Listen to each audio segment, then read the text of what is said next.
Back to another Sunday live stream here from the sunny beach of Negril. We are getting the second camera set up so you can see the beach here.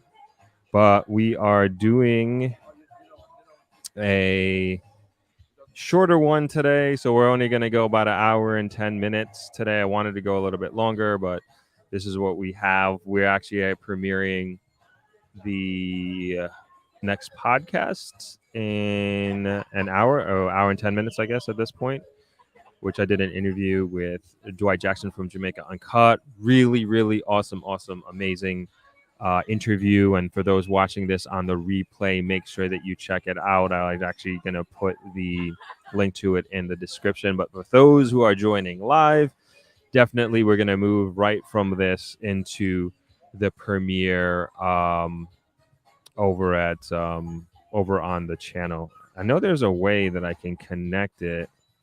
I don't know how to do that. I should have thought of this before. Maybe I can figure that out while we're chatting here.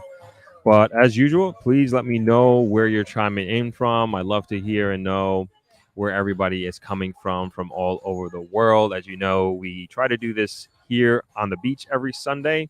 But even outside of that, if I can't do it on the beach or if I'm traveling, we make sure that we do these live streams. And it's kind of my way of staying in touch with you all, and then also giving as much on the ground updates as to what's happening in Jamaica and also anything happening here in the grill. So good afternoon, good morning, good evening to you all, wherever you are chiming in from. Thank you so much for joining this live stream. And I have a bunch of different articles that I'm going to be going through today and just catching up. Ocean mentioned earlier about an article that she wanted, or happening news story that happened that she wants to talk about.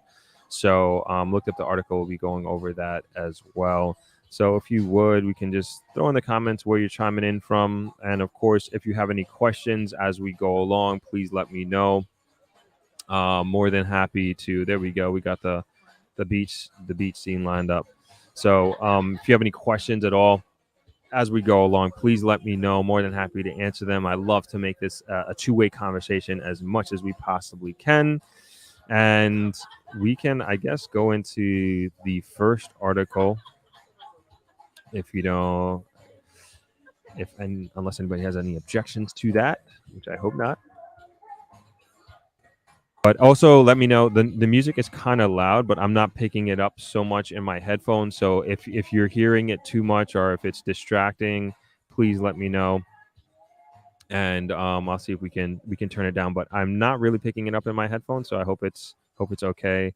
As you can see, or maybe not, we have pretty active beach. A lot of people out here, a lot of people in the water, as a matter of fact. And it's a pretty chill traveler's Sunday, I would say. And people kind of just hanging out and enjoying their Jamaica Negril Sunday. So let me go into the comments real quick. How you doing, Starlove? Thank you for hopping on. Thank you for joining. Zodia chiming in from California. Welcome to the live stream. Thank you for joining. Starlove is Southwest Florida and Chicago. I think that's SWFL.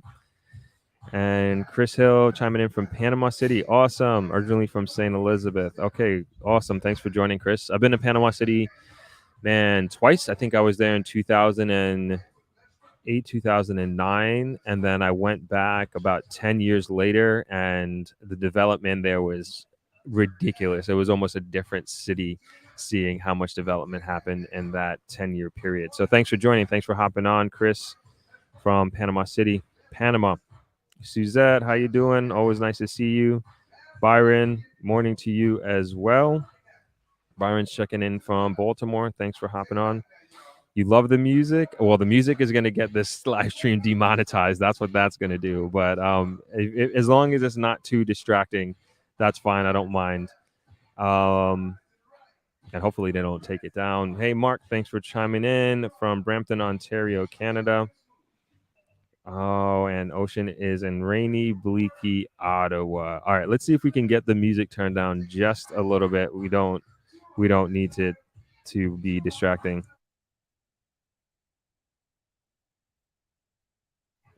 Okay, we're gonna see if we can get that done.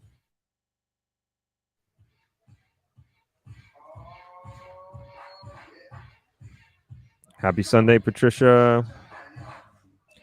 Chris chiming in from Long Island, my hometown. Where in Long Island are you, Chris? You don't gotta give me a town. Nassau County, Suffolk County. I lived in Freeport. Patricia is in Massachusetts. I went to school in Massachusetts. Where in Massachusetts you from, Patricia? What's up, Ivan?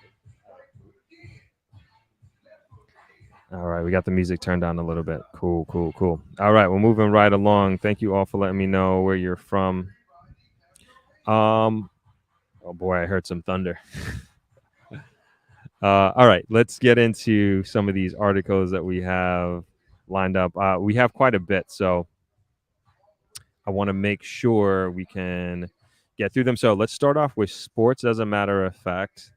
And we'll start off with I'm not sure if everybody's aware, we got the North American, Central American, and Caribbean Athletic Association championships going on. I think that's what it is. So that's like I would say the equivalent of the European Championships that happened last week. And so that's happening. So that I believe, don't quote me on this, but it includes like North America, Central America, and the Caribbean. I believe that includes. Don't quote me on that. And as the name says, and I believe some South American countries as well. I believe. Don't quote me on that. So the first thing I guess I want to bring to light is like Jamaica got its first medal.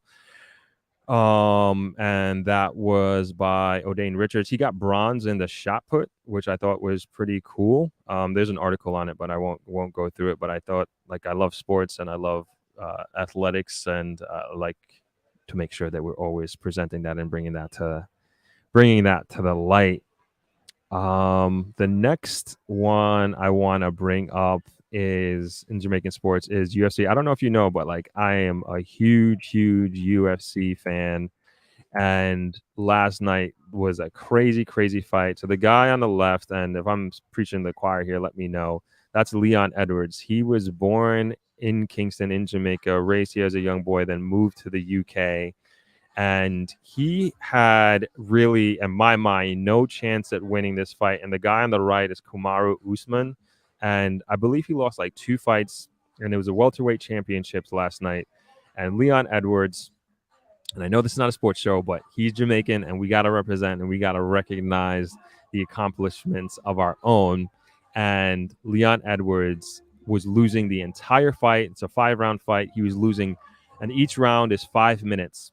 And he was losing every single round. I believe he lost every round, but he was losing the entire fight, 4 rounds. In the 5th round, right up until the last minute, 56 seconds left in the fight, he kicks him right, as you see this shot right here, kicks him in the face with the shin, knocks him out, and he becomes the first ever Jamaican-born welterweight champion of the world in any weight class, as a matter of fact. So I think that is like a huge feather in our cap as Jamaicans, and this is something that we should be really proud of. And like I said, I'm a big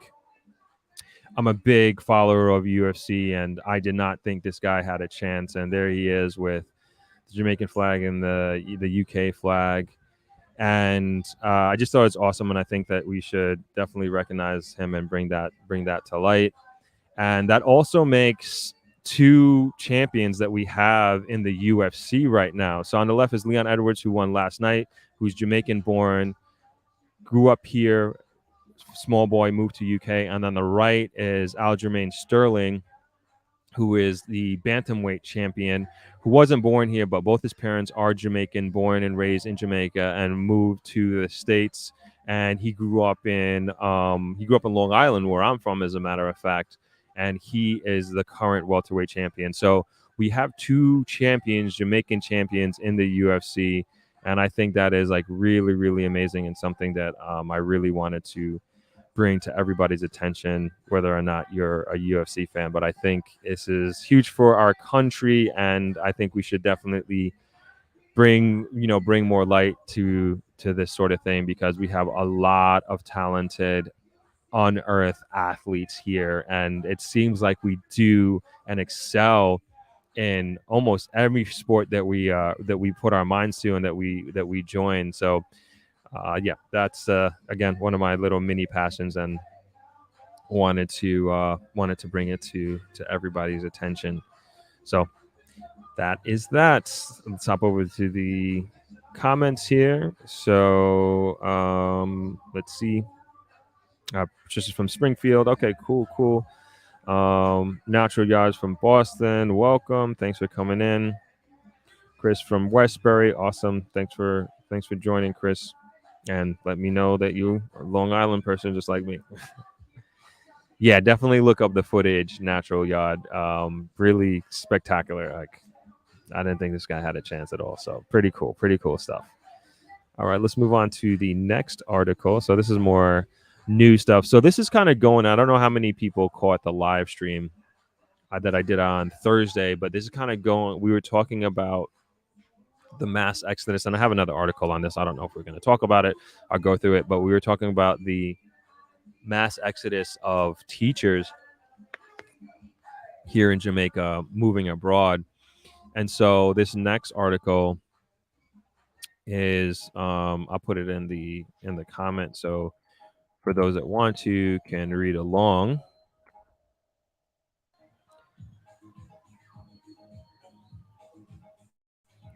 Oh, Chris, yeah, okay, you're that Chris, gonna be at ThropX. Okay, gotcha, Chris, gotcha. Awesome. All right, now I know who I'm speaking to. Chris is gonna be at the ThropX conference. Hope some of you will be at the ThropX conference as well. I'm looking forward to meeting as many of you as possible. Hello, Shelly Ann, thanks for joining. Kingston 16 joining in from Cali. Welcome. All right, so this is the article. So Jamaica ranks second on human flight and brain drain, and the Prime Minister was talking about this, I believe, last week, as a matter of fact, and we were talking about it on Thursday, as it relates to the teachers and them leaving and why they're leaving and what they're doing about hopefully stemming that brain drain, so to speak. All right, so let's get to the article. So this is in Loop News, and this came out on August 18th. Let's see I don't know why on Loop News I can never find the author. Anyway, let's hop into it. You have the link. Okay, here we go. Jamaica has been ranked at second place out of 177 countries on the 2022 edition of Human Flight and Brain Drain Index. The ranking, which is compiled by business and economics website theglobaleconomy.com, assesses the economic impact of human displacement for economic or political reasons and the consequences this may have on a country's development. The higher the index, the greater the human displacement, Global Economy's website said. Jamaica has a human flight and brain drain index score of 9.1, with Samoa topping the list with a perfect score of 10. Of note, Global Economy said it arrived at its index indicator for each country by examining available data between 2007 and 2022 from a wide range of sources, including national authorities, the World Bank, United Nations, and the International Monetary Fund. For that indicator, we provided data for Jamaica from 2007 to 2021. The average value for Jamaica during that period was 7.66 index points, with a minimum of 6.3 index points in 2009 and a maximum of 9.1 index points in 2022, the website said. The latest value from 2022 is 9.1 index points. For comparison, the world average in 2022, based on 177 countries, is 5.21 index points it added. Elsewhere in the index, Palestine placed third with a score of 8.8, while Micronesia and Somalia rounded out the top five with a similar score of 8.7 index points. Haiti and Guyana were the only other Caribbean nations in the top 10, being ranked in 9th or 10th place, respectively. Haiti with a score of 8.2 index points, while Guyana received 8.1 points. Australia was the least country in the world affected by brain drain, receiving the lowest score of 0.4. The Global Economy's Human Flight and Brain Drain Indicator also ranks Sweden 0.6, Norway 0.7, and Canada 0.8 as some of the other countries least impacted by migration are human displacement caused by economic and our political reasons. Locally, Prime Minister Andrew Holness had recently weighed in on the issue of migration by suggesting that has impacted the country negatively with numerous members of the middle class migrating.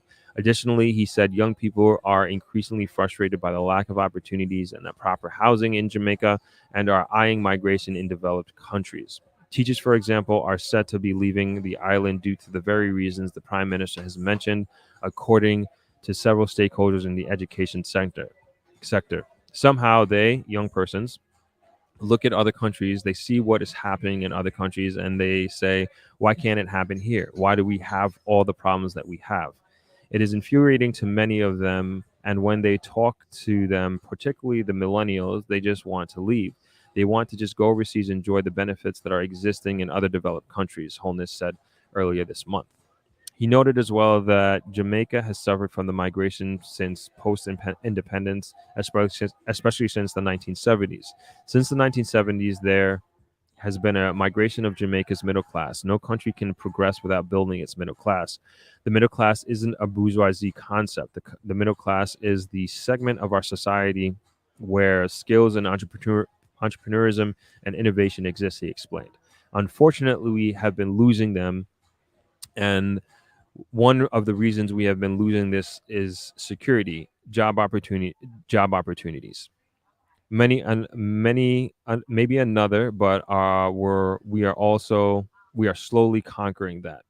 Another issue driving middle class persons away from the country is the quality of infrastructure, including housing, Holness then claimed.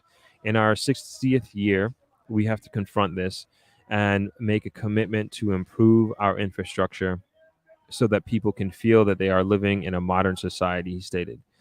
So we are appealing to young people in our country to consider that Project Jamaica is not complete, and you have a role not just to be critical of the incompleteness and failures of Project Jamaica, but you have a role in making Project Jamaica a success, urged Holness.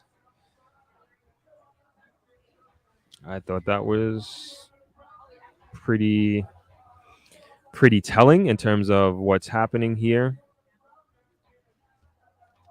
And I mean, my take on it, if you will, is I didn't know. We always talk about brain drain, and we always talk about like we know that it's happening. I didn't know it was happening at like we were like a leading country of brain drain. I mean, that is like crazy to think about and sad to hear.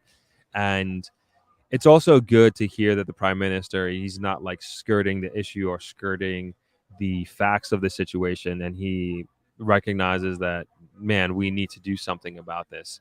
And I also think, but at the same time, even though people are leaving here, I also think that there's like tremendous opportunity here. Hence why I'm here. I mean, I moved here. I didn't move here. Actually, I did move here for opportunity. You know, it was a family business and family opportunity from New York. And, you know, me and my brothers, like we had our opportunities to go work in corporate America. As a matter of fact, my youngest brother did for 2 years, and then he moved down here. But we always saw and thought of Jamaica as being like the biggest opportunity that we had in our hands. And you know, we went to school, had our business majors, did well, and we could have been living that corporate America life. We could have been trying to climb that corporate American ladder, and there's absolutely nothing wrong with that. And there's a lot of benefits. Like most of my friends are in that area, and they're doing quite well from themselves.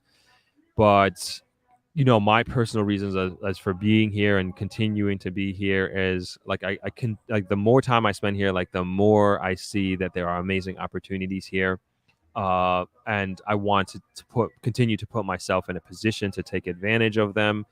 And then, like the prime minister said at the end of the article, is that this is Project Jamaica, and we and you know, he addressed millennials and young people, but I think just we as Jamaicans, you know, we do have to do our part and contribute in whatever way that we can.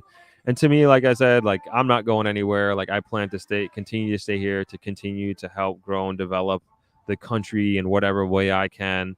And I do think Throp X is a big part of that. And I think a lot of the people who are here in the comments who support the channel are also a big part of that. And even in everyone's thinking and the many, many ideas that we discuss in the comment section, the many, many ideas that people email me about and articles that people bring to my attention. To me, this is all helping to progress Project Jamaica. And I think that's the way that we got to look at it. And I said this before, it's like we can't like, and I don't think anybody in this chat is this like putting this completely on government and like they're the ones who are going to solve the problem. Like not at all. It's going to be us, you know. Then that's like my 16 years of being here. And to me, it's like, yes, we can do our best as collectively to lobby and to try to make things happen, but like to do like the real work, the hard work, the day to day, lift our communities. Like I've seen the most progress happen with in the private sector, with like individuals like taking on this as a project, as Project Jamaica, as Project Negril. And I think that we just need to continue in that light and really bring like-minded people, because I think we feed off of each other and we feed off of that energy, just knowing that there's another person who believes in Jamaica as much as I do, and there's a group of people and a group of us who believe in Jamaica as much as we do, and we continue to collect more and more people who are thinking like this. And that's to me how real change happens. And again, that's what I've seen here in Negril, in particularly with different organizations, with different individuals. And if a community like Negril that's like completely relied on local or national government for whatever we wanted to get done, forget about it. You know, it just we'd be 20 years behind, even though sometimes we feel like we're 10 years behind at this point. But that's just kind of my take on the article. But it's good to kind of see and understand what's happening from a quantitative standpoint. And now that we have this information, to me, it's like, what are we going to do with it? What are we going to do about this brain drain that's happening that we are not only feeling, but now we have, at least I have personally haven't seen any statistics or numbers to back up what we know that is happening. And now that we have the numbers and now that we have the data showing that like this is actually a huge, huge problem that's happening, that we're like ranked in the top 5 that this is happening. Like we don't want to be in that, you know, we definitely don't want to be in those numbers, and we don't want to be, you know, number 1 or whatever it is, you know, as a top country where the citizens and the young people feel that they have no other choice but to leave because there's not enough opportunity or they don't see a future for themselves here. And that's just sad. And I feel the opposite, but I also understand young people and young Jamaicans, like especially now in 2022. And he also, the prime minister also addressed modern housing. I can tell you that's like a huge, and I talk about this all the time, like that's a huge, huge problem here in Negril. There's bare, like you can count on one hand how much modern housing developments that are in Negril. And I always bring up Little Bay, which is sold out, and then we have Aqueducts downtown, which have limited apartments there as well, and they're quite expensive. They're very, very expensive, I have to say. But that's, you know, that's it. And you know, Negril was built on tourism, and the accommodations that we have here were built for tourists, more rustic. But like now we need modern living for residents. We need it for young people, actually whatever age, but people have a certain standard of living, especially if you've been living abroad. And many of the folks I know here in the chat are thinking about coming back to Jamaica and retiring. And they're like, who would want to be living like 20 or 30 years at a certain lifestyle and then come back and like downgrade? Like, why would anybody want to do that? And I'm just, again, thinking specifically here in Negril. And I always appeal to like developers or people with entrepreneurial mindsets that are out there who are looking for an opportunity and to do a small development. It's just one of those things, because they're like, it just literally just doesn't really exist here, that you're going to do well because you're the only person doing it. So it's something that me and my brothers are we have talked about extensively, and it's something that we're going to do. And like in short order, we're doing a lot of upgrades here at the hotel, and we got some renovations that are coming on in the next few months. So we can't really take on too much at this point in time, but we understand the market. We understand that the demand is there, but it's just kind of speaking to one of the last points the prime minister made about modern housing in Jamaica. And I can tell you, Negril suffers from that very, very badly, very badly. So that's my little rant on the brain drain and the state of modern or lack of modern accommodations and residents here in Negril. Let's hop over to the comments real quick. All right, Shelly Ann Rennie says, thanks for saying it. There are opportunities everywhere when you go abroad. It opened your eyes to see just how much opportunities are in Jamaica. Yeah, and that's so true. And I also think, and I'm just thinking from a young person's perspective here, and I don't blame young people for leaving at all. And I think, and I don't judge them at all. And and in speaking to young people, they do, especially like when you got good kids. And what I mean by good kids, like they follow the straight and narrow, they stay in school, they get good grades, they go to church, they listen to their parents, and then after they graduate, when they start looking at opportunities, and they're just as bright as the next person, and maybe they don't have an entrepreneurial mindset. Not everybody's going to start a business, and not everybody's trained to start a business. People are trained to just be very good corporate employees and just kind of be good at one thing. And then when they graduate college, that there's nothing, or they're not being paid their worth, or worse, they're not even being paid a wage that they can survive on as a young person. And I'm thinking specifically in Kingston, and that's tough. And I say it's like, you got to do what you have to do and what you feel is best for your future and what you think is best for your survival and building your dream life. And we all have a right to the pursuit of happiness, and we all have a right to pursue our dreams. And if we feel that we can't accomplish that right, or we can't accomplish that dream by being here in Jamaica, it's just like, who are we as society to judge them? And to me, on the flip side of that coin, as a society, we have to turn that around. And I hope we are on the path, especially with this new data, that our mindsets start changing and start focusing on that moving forward. So thank you for the comment, Shelly Ann. All right.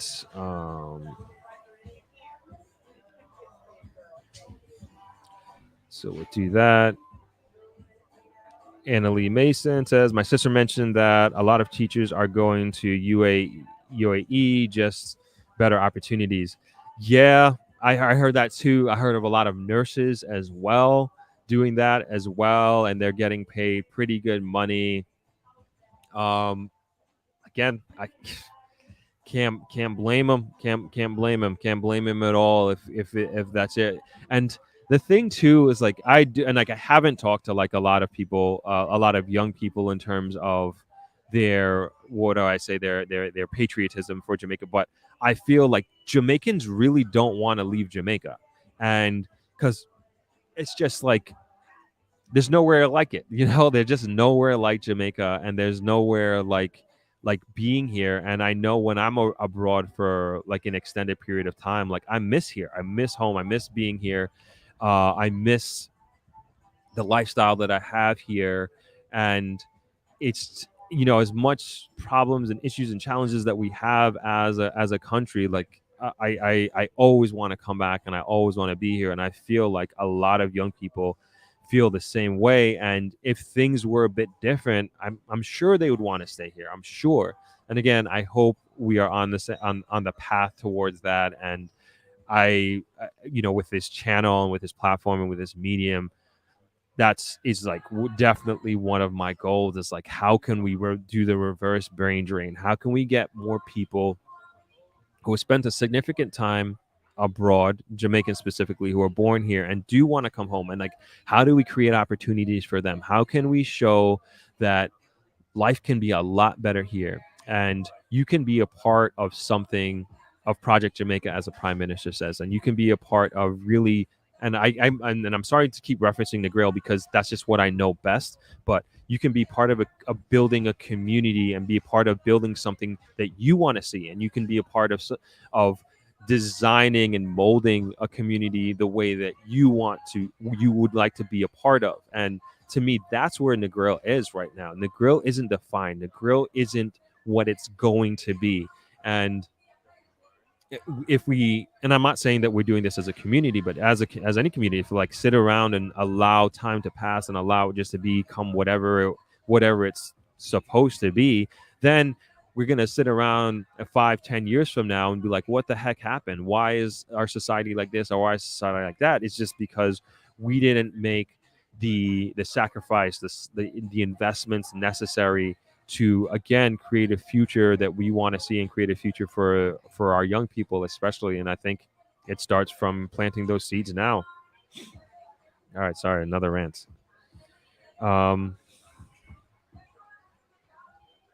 Annalie, another comment by Annalie. She says, I'm sure there are opportunities, but the lack of integrity back home is jarring. Yeah, I mean, I'm not gonna argue with that as well. Like there is that.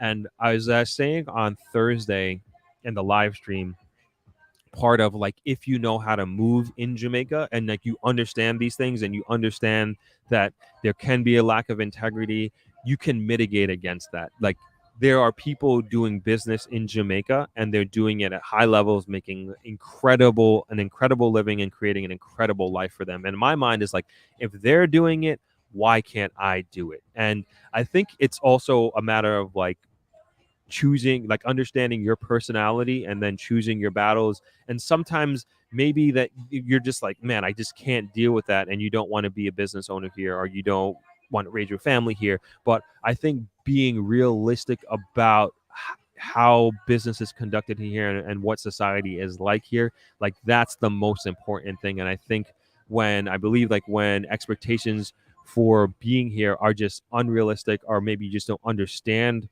what modern day Jamaica is like, that's where the frustration and letdowns happen, my opinion at least. Oh wow, a lot of comments. All right, let me just breeze through these. DaCosta, thanks for chiming in from the UK. Sandra, yes, thanks for joining the live. Happy to see you. All right, HB, the teachers are struggling and not being paid enough to survive, low pay, but they need to show up every day. Yeah, and I said this on Thursday. I agree with it. You know, their pay should be increased. I don't know how that happens. You know, I don't know enough about Jamaica's finance about how to increase revenues or how to reallocate revenue. I'm not sure, but without a doubt, wherever we see a priority, that is where the resources are going to go.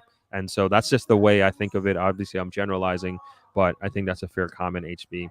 Sophia says, I think government are responsible for the lack of opportunities for the people. For sure. I mean, obviously they're running the country, but we can't, like, that may be true. Like, we can point the finger, but now it's like, what are we going to do about it as a people, as a country, and as a society, and as a civilization? We have to hold our leaders accountable, and that's the responsibility that we have to take as citizens, is that if they're not doing a good job, if they're not doing what they promise, or they're not doing the bare minimum, we're going to we need to hold them accountable, and we need to bring that to light, regardless of and I think that's also can be another challenge, is that it should be irrespective of your political affiliation, that, hey, whoever is in power, regardless of your JLP, PNP, or whatever, is this like, if they're not doing a good job, and if they are, and you're as a civilian, as a citizen, like, you're not going to hold them accountable because they're the same party, like, that's ridiculous. And like, we need to get away from that. And like, I know that happens a lot in the US as well. And I'm a registered Democrat in New York, and Democrats are doing a lot of that I'm not proud of. And like, I will call them out on it. And like, I'm not just going to support you just because you're Democrat. Like, heck no, there's no way. And I feel like, we won't get too much into politics, but I'll just leave it there. I think my main point is that we have to hold our leaders accountable, especially our local leadership accountable. And like, when we're not happy with something and we're not seeing things go in a direction that we wanted to go in, we got to say something. We got to do something about it. Thank you for the comment, Sophia. Annalie says, HB, okay, that's talking to HB. Let's get some new comments here. Exlo says this is just a small symptom of the greater issue: lack of creative leadership. Jamaica is full of talent, but there's no infrastructure to harness it. Yep, Prime Minister spoke about that. We need to really focus on infrastructure, not just infrastructure with housing, but infrastructure of education as well. And then also the pipeline of education is like what is like growing up like as a like in growing up in Long Island. Obviously, the U.S. is a much more established society that was built on slavery, and I could go into that whole thing. I understand that, but they are like growing up in New York, in Long Island, like from when I was probably in kindergarten, like everybody knew the path. Like everybody knew, not everybody, but everybody knew is like we're in elementary school, we're gonna go to middle school, we're gonna go to high school, we're gonna go to college, then we're gonna get jobs. It's just like that was just like so clearly established, and everything went pretty much according to plan for pretty much most of my friends and most of the people that I went to high school. That was the pipeline that everybody followed. And I just feel like, and I'm not sure if I'm speaking out of turn here, but I feel like that pipeline, it may be the same here, but it's definitely not being executed that way. And again, what you're seeing from the article is that we're having a mass exodus, and I think the focus should be on that pipeline. And a big part of that pipeline is education, and I also think that's where the investment in infrastructure in education should be. Lorraine says, Thought, would your family consider making a section of your hotel available to long-term renters to assist and addressing the lack of modern housing for professionals in Negril and increase your income? Good suggestion. Good suggestion. That just it wouldn't make economic sense for us to do that because on a per room per night basis, the revenue is just going to far outpace what you'd earn on a monthly basis from, say, doing X thousands of dollars a month. And it also wouldn't be worth it as you, the renter. It would just be so expensive. We'd have to charge a hotel rate based on, like the average occupancy of what we would have. And we wouldn't take, as a business, like we couldn't take lower money because of that. What I would say is that you can do is there is the housing that is in existence, like those can be upgraded. So that's happening.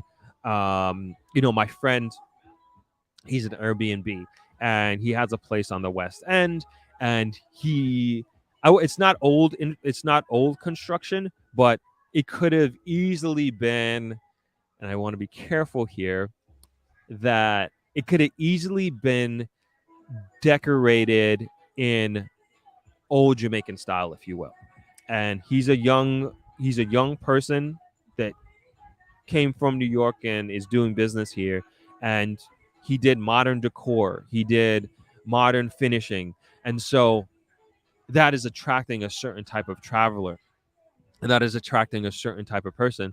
And so the reason he was able to do that was from his experience living abroad, and hence my point of attracting more people who've lived abroad for extended periods of time and bringing those ideas and your experience to Jamaica. And he's doing well in that space. And so, and this is like, that's just one little example, right? And as to your idea, Lorraine, that kind of wouldn't make sense for us. That wouldn't make sense for us to do that. But I can think of other hotels that can do that, that may not necessarily be doing too well as a hotel, and I know, I'm not going to mention any names, but I know a couple of hotels who have transformed to long-term rental, but they're dated. The hotels are dated, the rooms are dated, but it's a safe space to live in. Some of them are right on the water, and they're relatively affordable places that you can live in, but it's definitely not modern housing and modern accommodations. But another idea, I think that was a great suggestion, Lorraine. Thank you. Noble Girl, thanks for chiming in from Florida. What up, Synth Wave? Thank you again for chiming in. Always like seeing these familiar faces. Hey, Rachel, thanks for chiming in again. Rachel says, hi, Throp. Good afternoon. I'm here with my mom. watching you on our big screen. She sees the ocean and says we were there. She loves travelers and Negril. Thank you both for chiming in. How you doing, Mom? Thanks for the comment. Chunglo5 says, reminds me of how many fled Brooklyn, NYC instead of investing, but now we can't afford our own neighborhoods. Yep. Um, that is kind of one of my fears here is that people, an investor, not, and I was going to say people will see, but I'm going to say people are seeing, and big companies are seeing what's happening here in Jamaica, and they're investing heavily. And I know I sound like a broken record, but maybe there aren't people here, or there are people here who haven't heard this before. But there is a big development housing in north of Negril. They're calling that the new Negril. This is a multi-billion-dollar development. There's to the south, I guess, going south towards Sav, Little Bay. We talked about this before extensively a couple months ago about development that they're trying to do there as well. That's a few $1 billion US dollars as well that is going into that. And then a few weeks ago, we talked about a Saudi conglomerate coming to Jamaica looking to make major investments in the Far East and Port Antonio, and then also looking at Negril as well. And these guys are printing money. They're seeing something. They see something in Jamaica, and I hope we see it as well, or at least a small group of us see it as well, and know the value, know the worth, and can kind of understand. And I understand some people, again, especially young people, they may not be in a position to kind of fortify where they are and wait it out, so to speak. And I'm not advocating for that at all. I'm advocating no, let's start doing stuff now. Let's start investing now. And there's rewards and benefits to be reaped, not necessarily even on a long term, but I mean, even short term investment. So you're very timely with that. And that's, what happened with Brooklyn and New York City is just man, I read some crazy statistic about just, I don't want to get the numbers wrong, but there is just it was like an article talking about how basically there was a huge percentage of black people who have, to your point, Chunglo, there's a huge percentage of black people that left Brooklyn in particular, and the percentage of white people population that has increased is phenomenal in the last 10 years. And but you see it when I go back to Brooklyn, even I'm in Flatbush, and just even 10 years ago, kind of when I got out of college, that's when I first started seeing it. And I started seeing white people get off my train stop, and then I was just what are you doing here? What are you doing in Flatbush? What are you doing in East Flatbush? And this is traditionally really poor neighborhoods, black neighborhoods, and slowly more and more, and then now you're starting to see these these big developments in Flatbush, big nice housing, modern housing developments, and rent is going up like crazy. I mean, for a 1 bedroom, you're talking about $2,500, $3,000 a month. And some of them you could touch. I mean, I'm exaggerating, you could touch both walls, but you're not getting this crazy luxurious open space apartment. It's just unbelievable. But yeah, I get the analogy, and I get where you're coming from, Chunglo.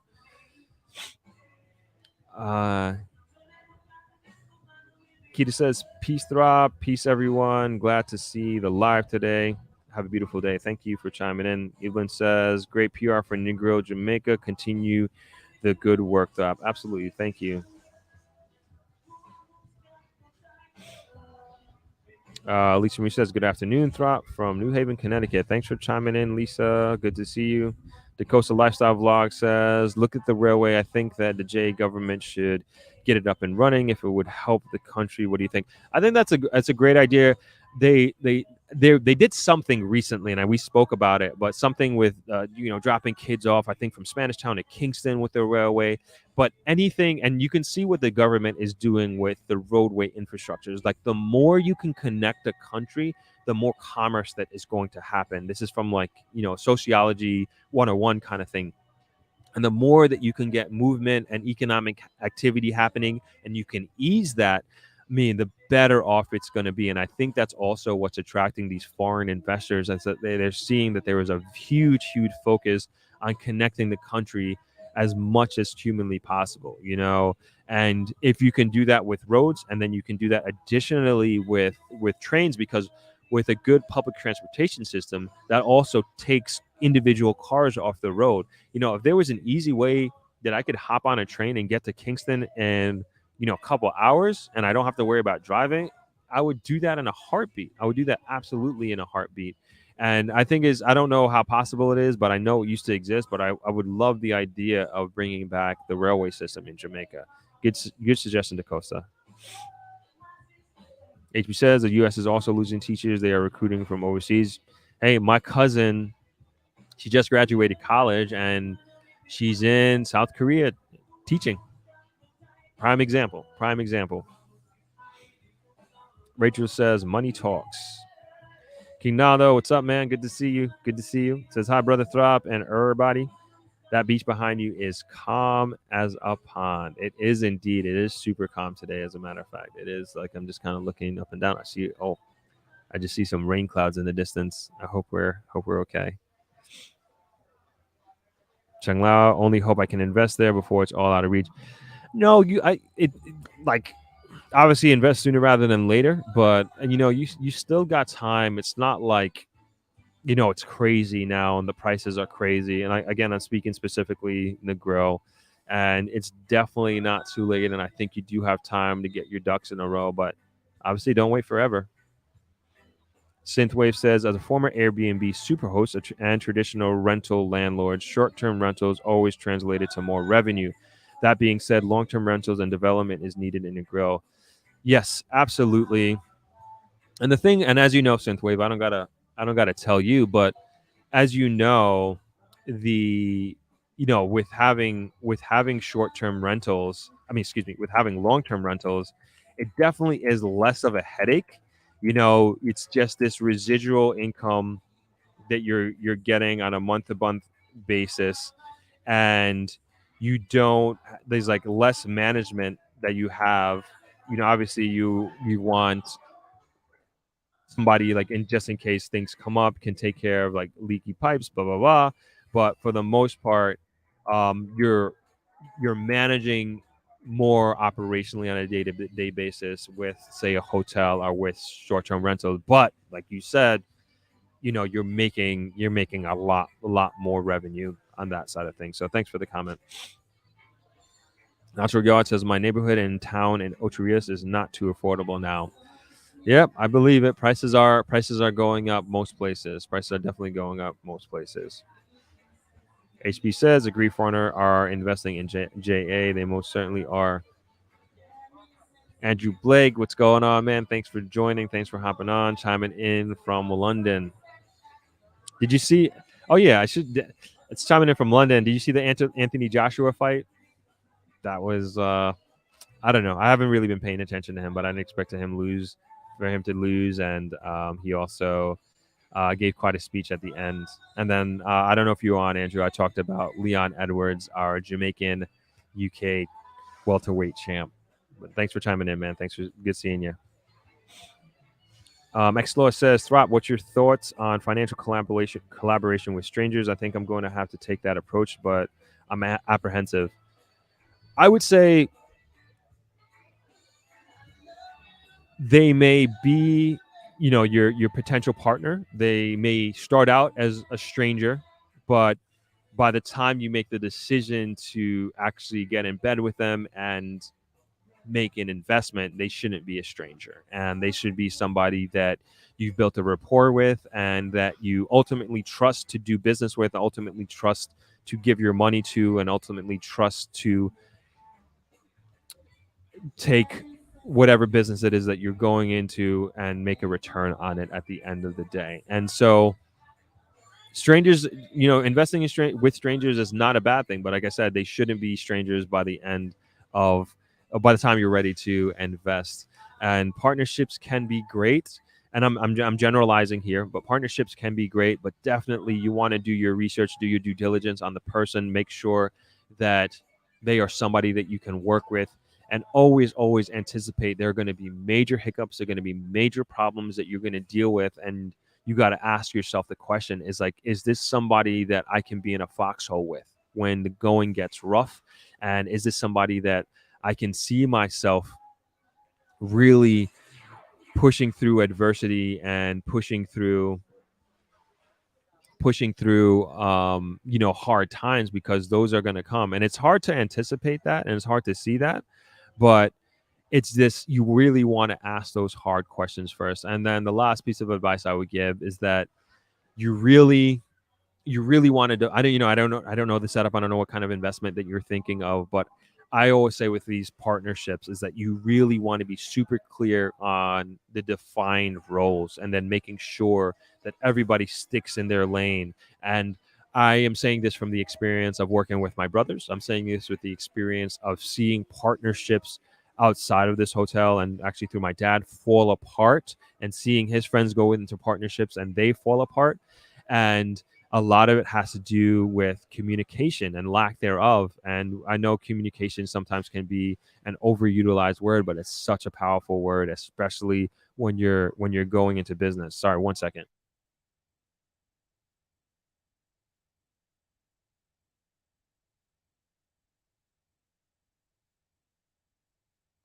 So that's kind of my advice as far as doing really that one as far as doing business with anybody and getting to partnership, and especially with somebody that is a stranger. So just take all that into consideration. I don't think it's a bad idea. I don't think it's necessarily something that you should avoid. And it could be something that turns out to be extremely fruitful, but make sure you ask those really tough questions for sure. Thanks for your comment, Excellent. Rachel says, imagine having your degree ready to work, ready for a better but lifestyle, but unattainable where you were born. That's sad and real. Hence the reason I'm in the US. Corporate sucks the life out of you.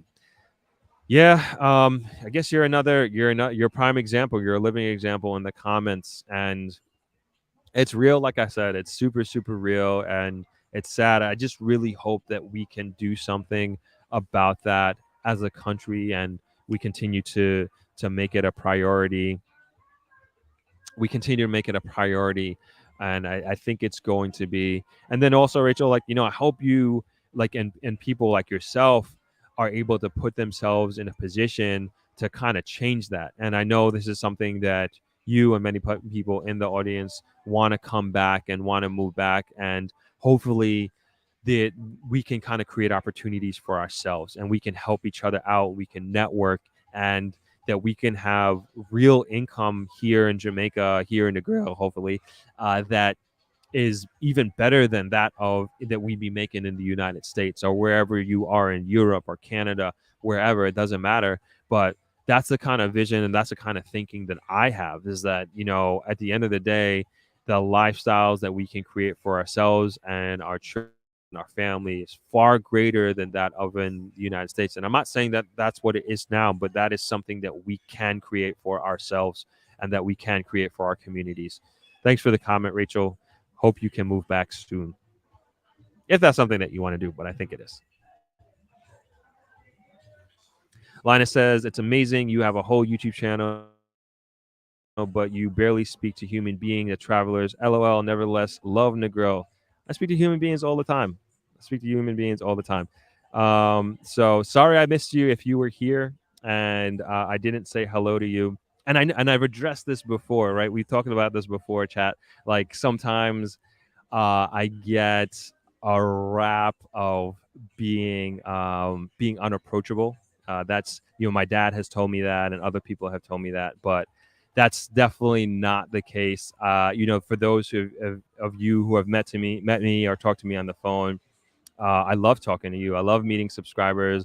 I'm in the hospitality industry as well, and it doesn't. I'll be honest, like, it doesn't come naturally to me. I'm naturally an introvert, and it doesn't come naturally to me to just kind of go up to strangers and say hello, especially when I first moved here.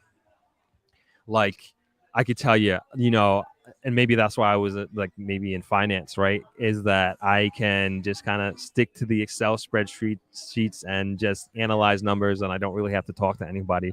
So moving down here and being in the hospitality industry, and also my dad being somebody just goes up to people and says hello, good morning when he goes off, and he did. My dad doesn't have a big personality, but he's definitely bold, at least bolder than I am as far as his personality. So it's something that I had to learn and something that I had to adapt, and it really got me out of my comfort zone of just being naturally introverted and forcing myself to go up to people, say hello, welcome to the hotel. And of course, like people who come to Travelers, like I want them to feel welcome. I want them to feel like they're part of the Travelers family.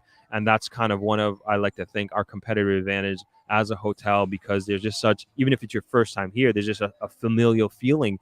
And that comes, I'd like to think that comes from me and my family, my brothers, my dad, and how we interact with each other, how we interact with the staff and the team members. And that kind of gets passed down to the level of service and kindness that our team members provide to everybody who's coming here. So again, not to be, I don't mean to be, if I do come across as rude or unapproachable, like honestly, it's like not something that I mean to do, and I'd like to think that I am approachable, and it's definitely something that I am working on, because I've gotten that feedback before, and nothing intentional. So if you felt the way, Linus, about it, that I didn't say hello to you, please don't be offended. But also, if you do see me, whether it's here in Negril, here in Jamaica, Travelers, or abroad, oh, please say hello. Please say hello. And like many people have, a lot of times in New York, a lot of times in Brooklyn, happened last time I was there. Even when I was in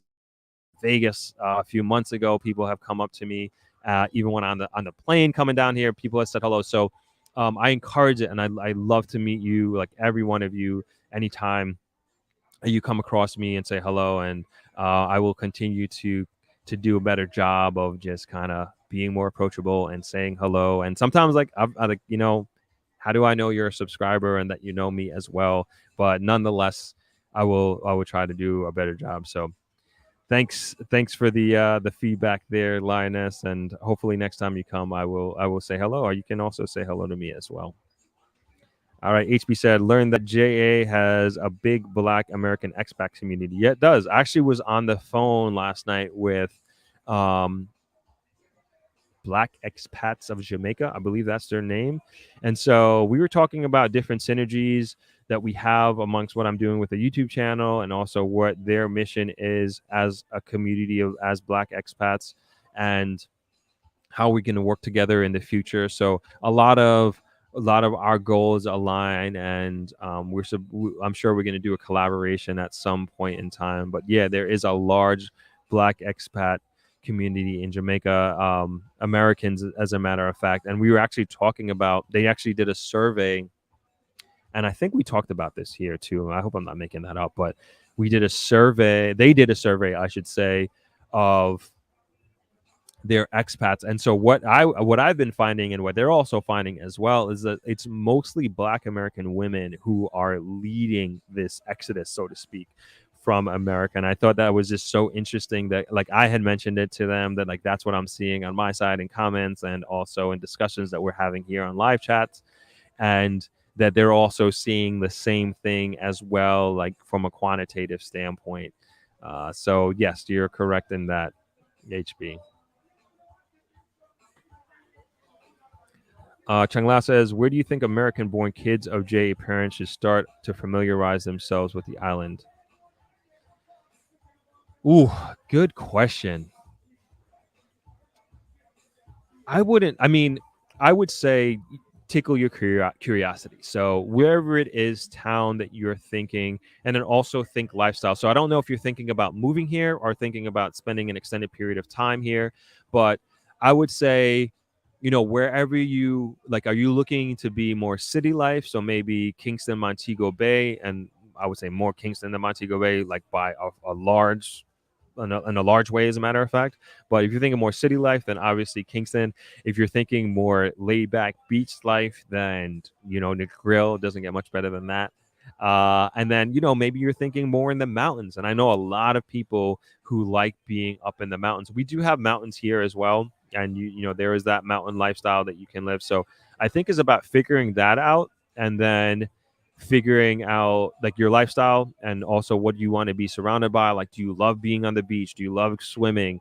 Do you like exercising? Like, I think Negril is a great place if like you're a fitness person. We have 2 miles of shared user path that you don't have to worry about if you're running or walking. We have Couples Swept Away, which is like a world-class gym with junior Olympic swimming pool, 8 multiple tennis courts with different ground.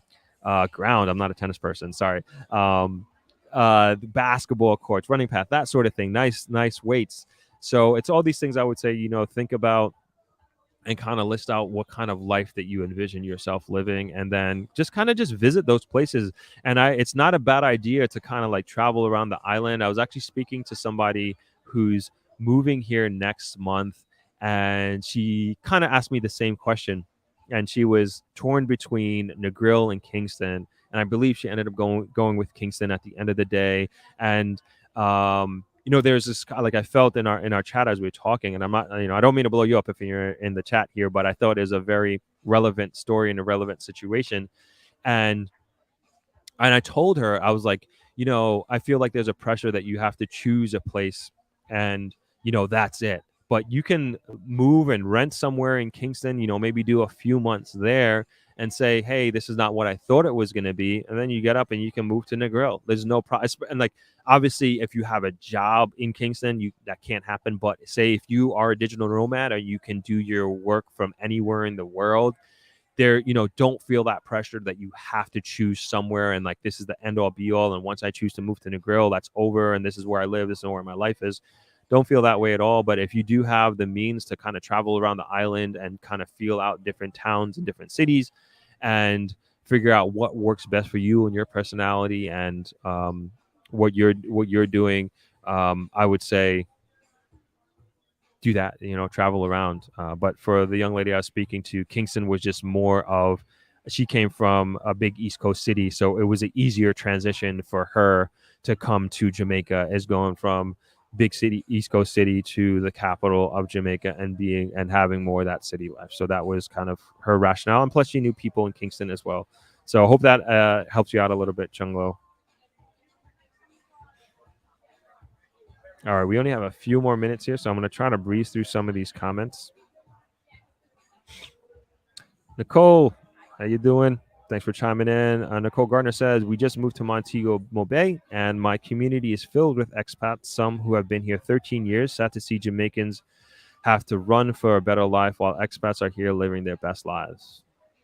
That is true. There are a lot of expats living here, living their best life. But if we can get more young people to stay and more young people to move here, that would be great. And instead of leaving, and I'm not saying that you're old, Nicole. I'm sure you're a young person too, but it's just, we just really want to get rid of that brain drain, and create opportunities for our young people, and get the Rachels of the world to come back as well. Thanks for the comment and information. Chris Shaw says, wife and I attended Jamaica 60 at the Marriott Marquis last night. It was posh. They appear to be the result of the brain drain in diaspora. We must attract these folks ASAP. Agreed. And yeah, they're very, very strong communities abroad. Very, very strong communities abroad. And yeah, if we could bring that here to Jamaica, and we could do that in waves and in droves, that would be super amazing. And I think that would, I'm not saying it's going to change the country overnight, but it would definitely have a huge impact. I think definitely locally. Because, one expat in Negril could have, like, depending on who you are and what you do, could have like a really broad impact and strong impact on our community. Thanks for that, Chris. John Price says, greetings, Strop. I truly love your passion for our beloved Jamaica. Absolutely. Sophia says, it's been years in the making that Jamaican labor force has been being neglected by government of Jamaica. Yeah, and I'm assuming you're talking about the teachers, and again, hopefully there's a plan in place to really turn that around and really detract teachers from leaving and making compensation package much more attractive. John Price says, "Brethren, stay as you are." I guess this is referring to my introvertness. HB says, "I understand. I'm an introvert, and in finance, I get the same comment all the time." Thank you, HB. You understand where I'm coming from. Ingrid, chiming in from Orlando. Hi, nice to see you. Kisco Kid. Hi, Emma. My niece is here. You want to come say hello? No? I'm trying to see if she wants to come say hello. Happy Sunday, Ingrid. Chung Lao says, great content. Thank you so much. Oh yes, good idea, Ray. Thank you. If you could hit the like button, that would be well appreciated. Well appreciated. Hit the like button, please. Always helps out and gets this word out to other people. So we got about, I would say, 6 minutes because we're doing a premiere of the interview that I did with Dwight Jackson. He's in charge of Jamaica Uncut, the Instagram handle, and he does, like, please check out this video. Like, he has a lot to say on Jamaican culture and what has happened, what he feels has been happening, and I think he has a lot of merit in what he's saying in terms of us as a country losing our culture. And that was his inspiration to starting Jamaica Uncut. And he just does an amazing job of showcasing a lot of traditional aspects of Jamaican life. And he does a really fantastic job, and he has a lot of great takes on Jamaica. A lot of the things that we're discussing here, middle income housing. He talks about a housing development that was supposed to go in the direction for affordable housing, and it was for people that could, like, affordable housing, and unfortunately it was bought up by affluent people and then rented out instead of giving it to those who belong. So we talk about hopefully the regulation that can be put in from allowing that to happen in future developments. And it was a very interesting conversation. So I hope you'll join us over there next after this. I'm going to put the link, and also before we sign off, I guess we could stay on and watch it at the same time. I don't know how that would work, but I'm going to put the link in the chat so you can join the premiere right after this ends. Again, there's a way to get, after this live ends, to, like, send everybody over to the premiere, but I just totally forget how to do that. Let's see if I could quickly figure it out while we have a few minutes, and I'll try to keep talking. Let's go to the comments real quick. Kidabi says, in Ethiopia, foreigners can only lease for a limited time. Ethiopia learned from history. Jay should do the same so Aboriginal and descendants can have a homeland. Boy, I that's really hard for me to see. I don't know. I mean, because we're such a pro-business, or trying to be pro-business, that would really detract from, as I'm saying that, what I think would kind of be, maybe kind of hop on your idea, Kita, is that if we can somehow incentivize the Jamaican diaspora to move back and invest in Jamaica, I think, and, like, give them incentive that is exclusively for them. I mean, just, like, really over the top incentives, like, tax free for 10 years or something like that, or access to low finance loans. I don't know, but really incentivize, because I think that's what's also going to drive the economy and drive people to come back, and maybe that helps with the reverse brain drain that's happening as well. And that's exclusively because we want Jamaica to remain for Jamaicans. So thank you for that. My little idea. Oh boy. All right, we're almost at 1 o'clock. The premiere is going to happen. All right, let's see if I can kind of figure this out. One sec, people. We're going to see if we can do this. Redirect. Okay, I think we got it. Boom. Okay. That wasn't so easy. So hard, sorry. So hopefully if this thing works, that we're going to redirect everybody over to the premiere. So we're going to go for about another minute and a half, and then we're going to hop over to the premiere of the next podcast. Rachel says, absolutely, the Negril Network can make the change. That's why I'm out. Awesome. Out of the U.S., that is, just to clear that up. Got it. I understand. Yeah, we're gonna make it happen. We're gonna do some serious networking at ThropX, and I'm gonna talk about that before we leave as well. Clive says, but I want to expand to Jamaica. Oh, I think it came in in the wrong order. So Clive says, hi, Win. Clive Thompson, surveyor from the UK with Jamaican parents, hopefully returning to Jamaica in the future. Yeah, that would be awesome. But I want to expand work in Jamaica. There's opportunities here, and let's go over to ThropX. We can talk about that quickly, and then we're gonna close out this live. So that's the investment conference that I've been alluding to here. And for those that don't know, it's happening from November 10th to 14th here in Negril, a Travelers Beach Resort. And I'm just trying to bring together the best podcast guests that I've had. And these are all professional, subject matter professionals in helping people move to Jamaica, set up businesses here, and the lineup is looking really strong. I continue to confirm people, people say yes, but I also need to get it in writing as well. So the lineup is looking good. The planning for ThropX is looking good, and I know some of you, as mentioned before, have already signed up for it. So looking forward to meeting you at ThropX. So that's my little plug. We're gonna go hop over to the premiere. Man, I want to keep this going. I have so many more articles that that I want to read, that I want to go through. Hold on, let me make sure.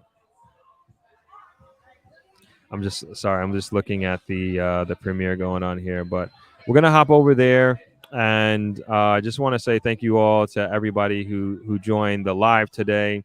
Thank you for all your comments. And I'm sorry I can't read all of them, but we got the premiere happening, and I'm going to shoot you guys over there in just a few seconds, and want you to catch that. So sorry to end so abruptly, but thank you all for joining, and thank you for being on this live. We're going to try and do a second live this week. As a matter of fact, I don't know which day, but it'll be in the evening sometime. But nice chatting with you. Sorry to cut it short today. We got to get over to the premiere. I'll see you all in the next live session that we have sometime this week, and we'll be back again Sunday. Going to start a little bit earlier next Sunday, hopefully, so we don't have to cut it short. Thanks again, everybody. Always appreciate your comments, and we'll try to get through the articles that I have here lined up. See you over at the premiere. Have a great week, everybody.